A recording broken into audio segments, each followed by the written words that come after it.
A wave of love for Walton Goggins. Come on, that's what I'm talking about. Welcome to the Tonight Show. First time. First time on the Tonight Show. Very first time on the Tonight Show. I feel like we're friends, though. I feel like I know you. We are friends. Right? Just yes, because we're like tribe. But I love you. I love everything you do. I love watching you. You crushed it in White Lotus. It was the best performance. You were amazing. Thank you. I love everything about you. I love your interviews. I love I love your fashion shoots. Look how fashiony you are and stylish. Hey. Look at this. A little fashion, little clothes. GQ put you in the Men of the Year issue. They did. And yeah, they did. Bon Vivant of the Year. Hey, I like to have a good time. Yeah. I mean, let me just show you how much of a good time he likes to have. You're completely naked in the chair. That's. Yeah. Was posing nude your idea, or?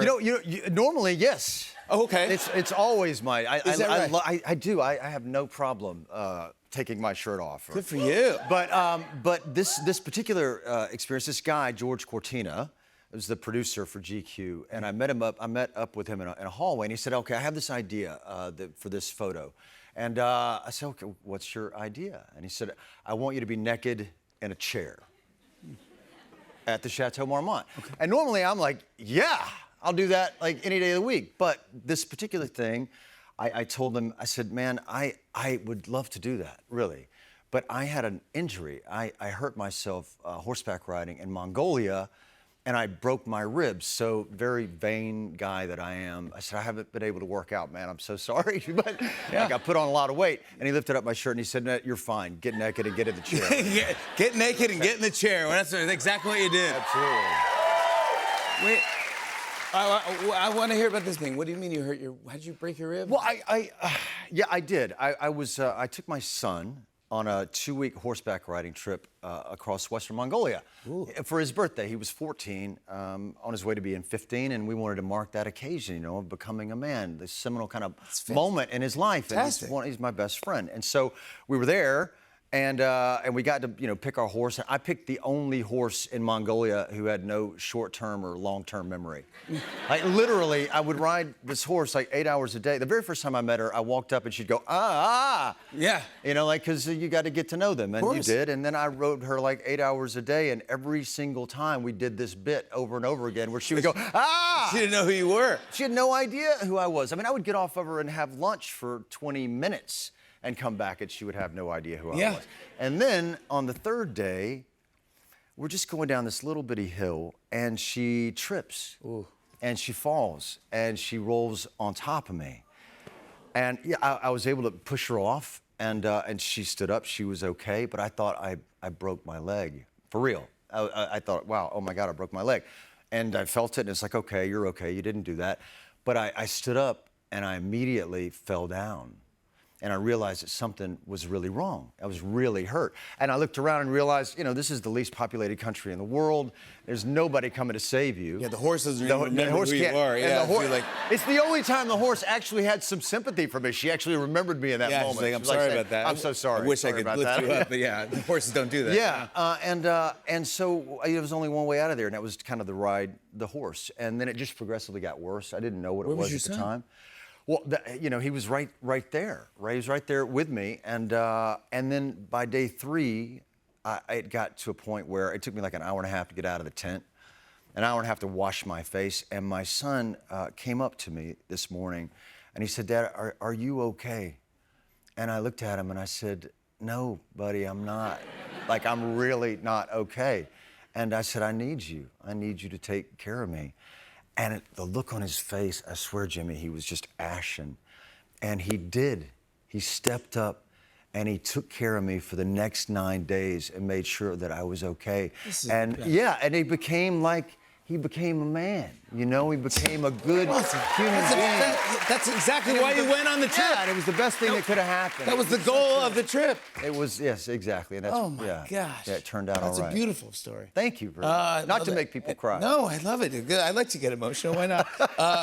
You're about to make people cheer for you. This is you as, by the way, in Fallout. By the way, that's a giant show, by the way. Do you know how big Fallout? It's based off the video game, but you played the ghoul in Fallout. This is It's like 100 million people. It's based on the video game. The video game is one of the most popular video games in the world. Yes. And it's it has a real global community. And 100 million people watched season 1. that's a lot of people. Yeah. Yeah, that's a whole lot of people. But I mean, are you doing press all over the? We are, yeah. I just got back from, I got back from London last night, but we were in Brazil. Oh, my God. And we were in, we're going to Brazil tonight, actually. And we were in Sydney and Los Angeles, and yeah. So it's really something to be a part of this global community that loves. I mean, this is bigger show. than movies.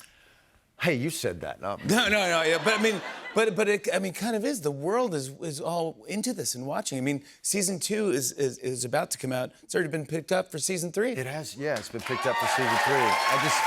It means I have a job. People love it. People love it. Yeah. And you said this season is just more gorgeous in the way they shot it. Yeah, it's extremely cinematic. You know, Jonathan Nolan is our executive producer, and we had an incredible group of directors and our writers, Geneva and Graham, and so many people behind that camera worked so hard, you know, to make this happen. And it's a very kind of tactile, analog experience. We don't spend a lot of time looking at tennis balls on a C-stand. Right, you know, yeah. All of these sets are real, and it's everywhere you look, it's a 3 or 4-dimensional experience. We're really proud of it. And how long does it take to get these prosthetics? Well, it takes like it started off being like 5 hours. We got it down to like 2.5 hours. But I have a routine. Okay. Yeah, I have this whole thing. So I get there in the morning. I talk to my buddy Jake, and then I'll start watching a movie. Right? I mean, just to kind of pass the time. Oh, that's perfect. There's a movie, and it was westerns. I started off with westerns like Red River and Stagecoach and all the rest of it. Yeah. Season 2, I thought, well, you know what? I'm going to do the same thing, but I'm going to do something different. I'm going to watch Being There. I'm going to watch some Hal Ashby movies, you know? And then one day I turned on Kramer versus Kramer. Fantastic. Yeah, except I started bawling uncontrollably. I couldn't stop crying. I mean, it's Dustin and the boy. And I'm sitting there thinking about my son, and I couldn't stop crying. And my buddy said, hey, man, you can't do that. I'm putting prosthetics. Yes, the glue won't stick, man. You got to stop crying. All right? Just go back to watching, like, unemotional cowboys that give nothing away. And did you? Yeah. Yeah. I'm playing one. And if you're playing one, so it pays off. I want to show a clip. Here's Walton Goggins in season 2 of Fallout. Take a look at this. What exactly is it you plan on doing once we find your daddy? We gonna do it like usual? You put a bullet in his ass, leave it to me to put one in his head? No, I'm gonna bring him to justice. You think he deserves that? I was raised to believe that's what everyone deserves. So people know that how they conduct themselves matters. They don't give up hope. Like you say you did, but really, it's still in there.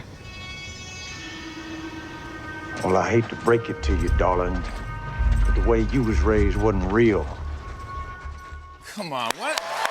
Who else in the world doesn't like this guy? Walton Goggins, everybody! Fallout Season 2 premieres December 17th on Prime Video.